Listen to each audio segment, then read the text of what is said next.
Здравейте, казвам се Филип Бояджиев. По покана на Европейския център и на госпожа Русинова сме в автомобил BMW M3, който е 2024 година. Днес ще поговорим за един клип, който излезе скоро в медийното пространство и се замъгляваше километража. В момента сме в подобен автомобил, с същия софтуер, същия километраж и ще изпробваме да видим дали това нещо всъщност е така или не е така. Дайте да пробваме да видим какво ще стане и тогава пак ще продължим разговор. Автомобилът в момента е запален. Може да видите, показва оборотомери, километрите, състоянието на горивото, хладителната течност и на каква позиция е скоростния лъст. Пускаме на спорт.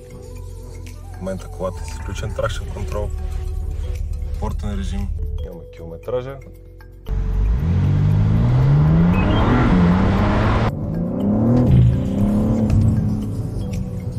Няма замъгляване.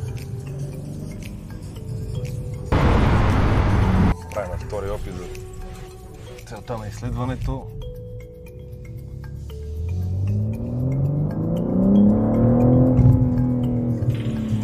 Продължаваме да нямаме замъгляване, чисто и ясно, абсолютно всичко се вижда на дисплея, километри, обороти, състояние на автомобила. Няма никакъв проблем с замъгляването на километража, както видяхме. Автомобилът е същия, мултимедията е същия, софтуер е същия, така че такова нещо просто няма.